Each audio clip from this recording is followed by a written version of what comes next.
નમસ્કાર, શો ટાઈમમાં આપનું સ્વાગત છે।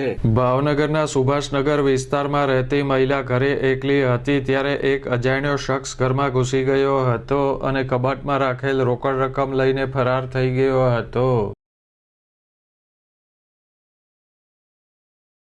ભાવનગરના સુભાષનગર વાઘેલા મંડપવાળા ખાંચામાં આવેલ નમ્રતા એપાર્ટમેન્ટમાં રહેતા ઉષાબેન મણીલાલ વાળા ઘરે એકલા હતા ત્યારે અજાણ્યો શખ્સ ઘરમાં ઘૂસી ગયો હતો। આ શખ્સે કબાટમાં રાખેલ રોકડ રકમ લઈ લીધા બાદ મહિલાના કાનના બુટિયા ખેંચવાનો પ્રયત્ન કર્યો હતો, પરંતુ મહિલાએ પ્રતિકાર કરતા આ શખ્સ ફરાર થઈ ગયો હતો।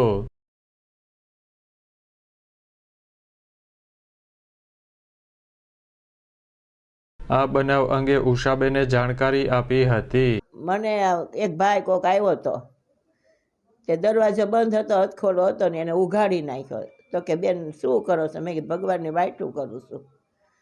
તો કે વાયટું મૂકો હેઠી કે ચાવી કબાટ છે તમારે? મેં કીધું હા। તો કે ચાવી? મેં કીધું ચાવી મારે કબાટ ખુલ્લો જ હોય। એમ કરી અંદર ઘૂસી ગયો અને બારણાને બંધ કરી દીધો, આકડીઓ મારી દીધો અને પછી એને કબાટમાંથી 30-40 હજાર રૂપિયા પડ્યા હતા, એ ઉઠાવી ગયો અને મને ઢળીને અંદરની સેટીમાં લઈ ગયો।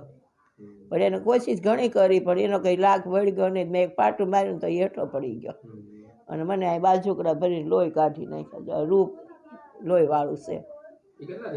એક જ ભાઈ હતો। એક જોડી બુટ્ટી નથી, બુટ્ટી એક જોડી પડી હતી। આ કાન ઘણા ખેંચ્યા પણ કાનમાંથી કાંઈ નીકળ્યું નહીં। આ બનાવ અંગેની જાણ થતાં સ્થાનિક લોકો દોડી ગયા હતા અને પોલીસને જાણ કરી હતી।